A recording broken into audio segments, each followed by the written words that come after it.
There is a deep stillness in this moment. The Atlantic Ocean is meeting this shore with rocks standing for millions of years. There is immense beauty in this moment. And to receive this beauty, the heart has to be wide open and the mind has to be silent. How important it is to be still inwardly.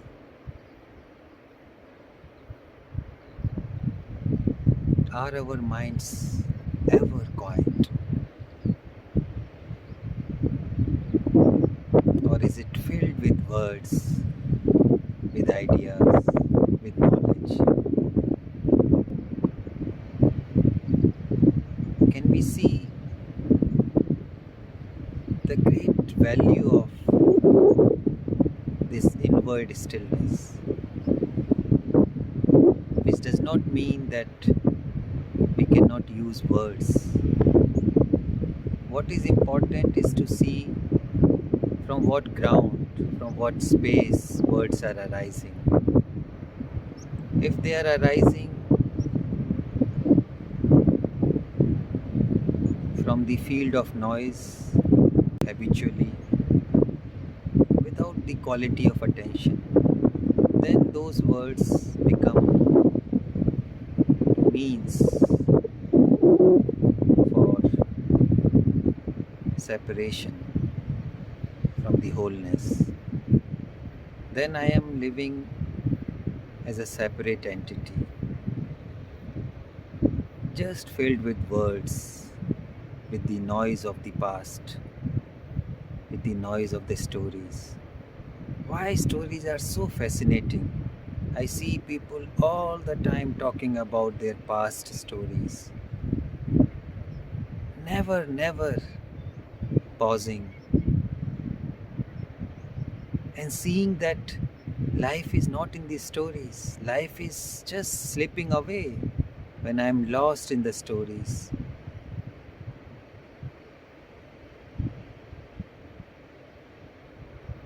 Why don't I see that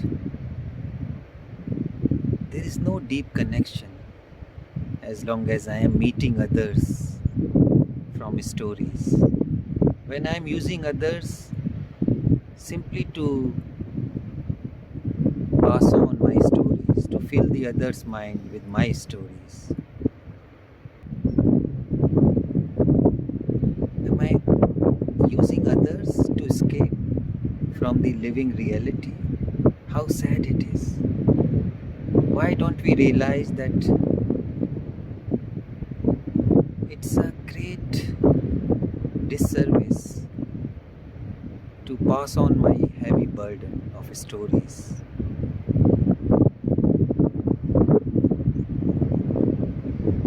Can I pause? Can I be still?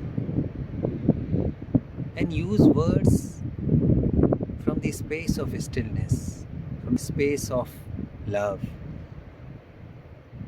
Then I am not used by my past. I am not being an instrument of my ego mind, which is all the time seeking escapes through people, through knowledge, through ideas, through this and that. Words are beautiful. They can be an indicator towards beauty, towards truth and silence. But they only indicate.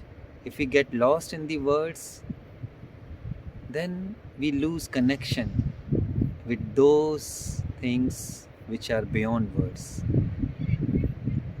Then I am disconnected from the vastness of life. Can we learn to use words intelligently? not unnecessarily. When really words are important, share it. But communication happens not only through words. The deepest communication is from my presence.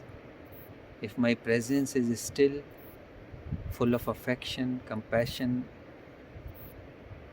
then it will communicate. Then I will not depend just on words for communication. The silence can communicate. My being can communicate. My gestures, my eyes can communicate. My heart can communicate.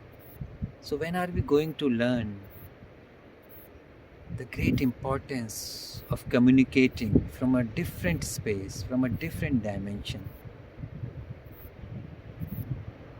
This is deeply a non-violent communication from the heart, from the deep presence. Otherwise, if I am communicating just from a noisy mind, then it is a kind of violence and aggression. Do we realize it at that moment? Then there is a natural withdrawing from communicating with the conditioned layers of the mind.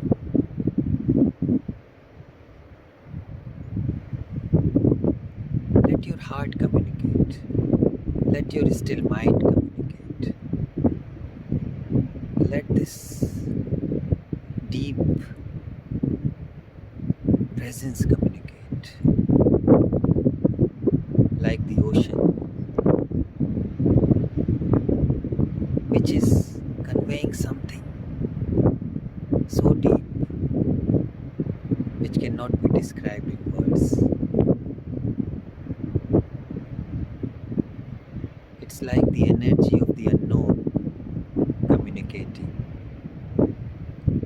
Am I ready to listen? Listen from the openness of the heart. If I am not able to listen, then I cannot communicate.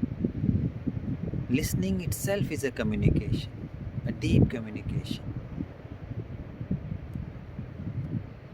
We are also eager to say, but are we really passionate to listen?